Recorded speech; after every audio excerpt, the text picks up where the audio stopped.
எல்லாருக்கும் நமஸ்காரம். இன்னைக்கு நம்மாழ்வார் அருளிய திருவாய்மொழியில் கோவில் திருவாய்மொழி பகுதியில்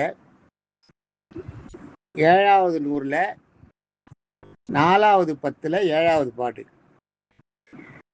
பிரபந்த நம்பர் 3376.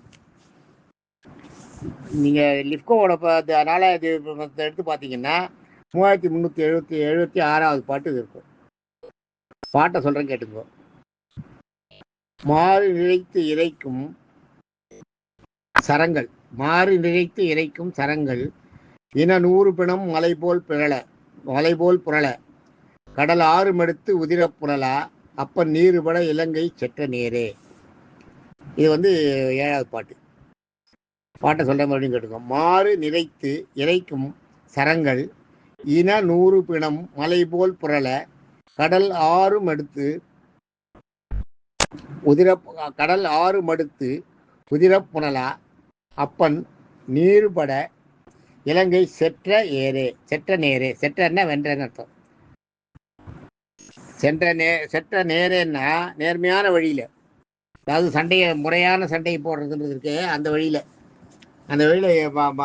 பண்ணது அழகுதா அப்படின்னு சொல்றார். இந்த இடத்துல அவ்வளோ அழகா இலங்கையை ஜெயிச்சார்ன்றதை சொல்றார். இந்த இதில் ராமாயணத்தை பற்றி சொல்றார். நம்ம ராமாயணத்தை பற்றி சொல்றார். ராமாயணம் அவருக்கு எப்படி தெரிஞ்சது, யார் சொன்னா, இதெல்லாம் ஆச்சரியமான விஷயம் தானே. ராமாயண கதையை சொல்றார் பாருங்க. மாறு நிறைத்து பெரிய இல்லை, நிறைத்துன்னா பெரிய ரை போட்டிங்கன்னா நிறைஞ்சிருக்கிறதுன்னு அர்த்தம். நிறைத்துன்னா நான் ரொம்ப ஒப்புறது, நிறையன்னா அதுவே நிறையிறது, நிறைத்துன்னா நம்மளே ஒப்புறது, அது பெரிய ரை, அந்த ரா போடுறது. இது சின்ன ரா. மாறு நிறைத்து, மாறு எதிர் திசையில், நிறைத்துன்னா அந்த திசையில இருந்துன்னு அர்த்தம். எதிரெதிர் திசைன்றமே, எதிரெதிர் திசைன்ற. மாறு நிறைத்துன்னா எதிரெதிர் திசைகளில் இருந்து. இறைக்கும் சரங்கள், இறைக்கும்னா விடுதல், விடப்படும். இறைக்கிறதுன்னா வாரி அரைக்கிறோன்றமே, அள்ளி வாரி அரைச்சிட்டான்றமே, அரைச்சோம்னா 4 பக்கமோடி பரவுறது பாருங்க. அது மாதிரி இறைக்கும் சரங்கள். அப்படியே எதிரெதிர் திசையில சரங்களை வாரி அரைச்சாராம் ராமர். அதை சொல்றார். சரங்கள் இன 100 பிணம். இனன்றது அரக்கரினம். இந்த அரக்கர்ன்றது இந்த இடத்துல மயக்கணி தெரியாது, அதை சொல்ல மாட்டா, நம்மளா புரிஞ்சுக்கணும். அது அந்த அதனோட மயக்கடின்னு அதுக்கு பேரு. அந்த இடத்துல அந்த சொல் வராது, சொற்பொருள் மறைவணி மறைஞ்சிருக்கும் அது. அதனால இனன்னும் போது அரக்கர் இனன்னு எடுத்துக்கணும். இன 100 பிணம் மலை போல் புரள. அந்த 100 பணம் இருக்க ஒரு ஒரு நிமிஷத்துல அது ராமரோட சண்டையை பத்தி ரொம்ப நல்லா சொல்லுவா. ராமர் அந்த ஒரு நேரத்துல மூலபல சேனைன்னு ராவணன் வச்சிருந்தானா. அந்த மூலபல சேனைன்றது சாதாரணமாக யூஸ் பண்ண மாட்டா. சண்டையில் ஆபத்தான ஒரு சூழ்நிலை வரும்போது அரசன் மூலமாக தன்னை காப்பாற்றுறதுக்காக வச்சுருக்கானே அந்த சேனை, பெரிய சேனை அது. அந்த சேனையில் இருக்கிறவா எல்லாருமே பெரிய பெரிய வில்லாளியாக தான் இருப்பா, பெரிய பெரிய யுத்தக்கார தான் இருப்பா. அந்த இதில் இருக்கிறவா யாருமே சாதாரண ஆளாக இருக்க மாட்டான். நல்ல யுத்தம் தெரிஞ்சவெல்லாம் அரசன் தனக்கு பாதுகாப்பாக பக்கத்துலேயே வச்சுருப்பான். அவளையெல்லாம் அனுப்பியிருக்கானா. மூலபல சேனை வரும்போது ராமர் என்ன பண்ணாராம், அந்த மூலபல சேனை வந்த வேகத்தில் வந்த வேகத்தில் இந்த வானர கூட்டங்கள்லாம் அப்படியே திக்கிச்சு போச்சான். வானர கூட்டம்லாம் அப்படியே மறைஞ்சு போய், ஐயோ இந்த சேனையை நம்ம எப்படி இது பண்ணுறது, அது பாட்டுக்கு வந்துட்டே இருக்கான் புத்துல ஈசல் வர மாதிரி. இந்த சேனையில் நம்ம மாட்டினோம்னா அவ்வளோதான் ஓடி வரதான் எல்லாம். இந்த வானர சேனைகள்லாம் திரும்பி ஓடி வரதான். ஓடி வரும்போது ராமர் என்ன சொன்னாராம், முதல்ல நீங்கள்லாம் எங்கேயாலும் இருக்கிற பக்கத்தில் இருக்க மரங்கள் மேலே ஏறி நீங்கள் ஜாக்கிரதையாக இருக்குன்றாராம்.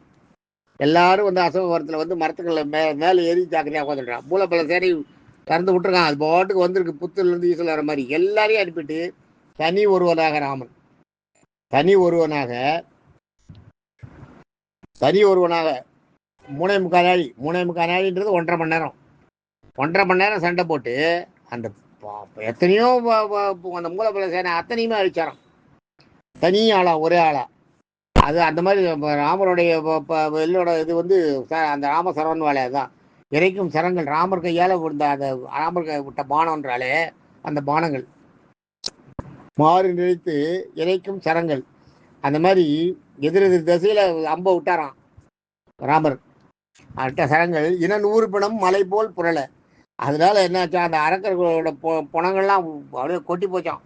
ஏகப்பட்ட புணம் மலை போல குமிஞ்சு போச்சான். புரள்றதான் கடந்து புத்துயிரும் குலவிருமா நகர்ந்துட்டு இருக்கான் அப்படியே. அதை சொல்றாதீங்க, மலை போல் புரள கடல் ஆறு மடுத்து. இதனால என்ன ஆச்சுன்னா கடல் பொங்கிடுதான். இந்த இவரோட சத்தம், இந்த இந்த அதிர்ச்சியில கடலே பொங்குறதாம். அந்த அதான் மலை போல்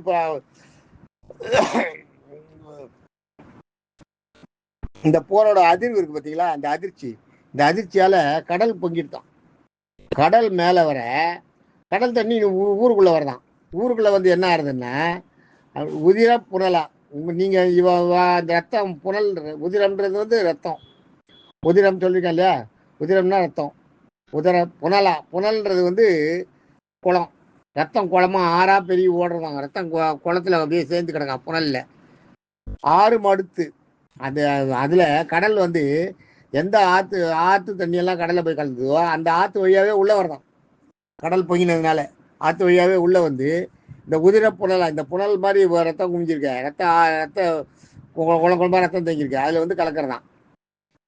அப்பன் நீருபடன்னா இலங்கையை சாம்பல் ஆக்கிட்டாராம். சாம்பலாவே ஆக்கிட்டாராம். அப்படியே சுத்தமா எரிச்சு ஒண்ணுமில்லாத பண்ணிட்டாராம் இலங்கையை. அதான் அப்பன்றது வந்து எங்களை ராவணனை கொள்றதுக்கு பேரு பொருந்தவன் அர்த்தம். நீருபட, நீருன்னா திருநீர், சாம்பல் தான் நீர். அந்த எரிச்ச சாம்பல் இருக்கே, சாம்பலுக்கு பேர் நீர்னு பேரு. நீருபட அந்த சாம்பலாக்கி இலங்கைன்றது வந்து ஸ்ரீலங்கா, சீலோன்னு தெரியும் இல்லையா. இலங்கை செற்றன்னா வென்ற, நேரன்னா நேர்மையான வழியில் வென்ற முறை அழகு போற்றுவதற்குரியதுன்னு அர்த்தம். நேருக்கு நேரம் அவர் ஏமாத்தி எல்லாம் கொண்டு வரலையாம். சீதையை ஏமாத்தி ராவணன் கொண்டு தானே, அது மாதிரிலாம் பண்ணல.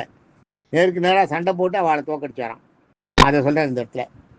இதில் கன்க்ளூஷன் பார்த்தோம்னா, எதிர் திசையில் அம்புகள் நிறைஞ்சு வரும்போது கூட அசுரர்கள் அசராமல் எப்படி அப்படிமா அம்பு கண்டபடி வரதான். அதெல்லாம் கண்ட அசராம ஒரு நிமிஷமா கண்ட இவர் அந்த அம்பையெல்லாம் தடுத்து இவர் அம்பு விட்டாராம். இவர் அம்பு விட்டதில் அசுரர்கள் வந்து 100 பேரா மலை போல குவிஞ்சாலாம். 100 பேரா மலை போல குமிஞ்சு பெரிய பணம் வந்து குவிஞ்சு புத்தகம் குலகரமாக துடிச்சுட்டு இருக்கான். பொருளை அந்த போரில் அந்த போரோட அதிர்ச்சி இருக்கு பார்த்தீங்களா, அந்த அதிர்வால கடலே பொங்கிடுதான். இந்த பூமியில் ஏற்பட்ட அந்த சிலோனில் ஏற்பட்ட சிலோன் 4 பக்கமும் கடல் சூழ்ந்தது இல்லையா, அந்த அதிர்ச்சியால கடல் பொங்கி ஆறுகள் எந்த வழியா போய் கடல்ல கலந்ததோ அதே வழியாகவே கடல் தண்ணி ஆத்துக்குள்ள வரதான், ஊருக்குள்ள வரதான். ஊருக்குள்ள வந்து இங்க ரத்த கோலமா இருக்கு பாருங்க. இவர் சண்டை போட்டதுல ரத்தம் குளலா குருதி புனல் இருக்காரு. அந்த ரத்த ஆறு இருக்கு, ரத்த குளம் இருக்கு. அந்த குளத்துல வந்து அது தண்ணி சேர்றதான். எவ்வளவு அழகான வர்ணனை பாருங்க அதெல்லாம். அந்த மாதிரி உதிர புனலா அப்பன் நீருபட, அந்த மாதிரி ஒரு பயங்கரமான சண்டையை எங்களையெல்லாம் ராவணனை கொண்டு இந்த ஜனங்களையும் உலகத்தையும் காப்பாற்றணுன்றதுக்காக ராமன் வந்து நேர்மையான வழியில் ஒன்று இலங்கையை சாம்பலாக்கினாரு.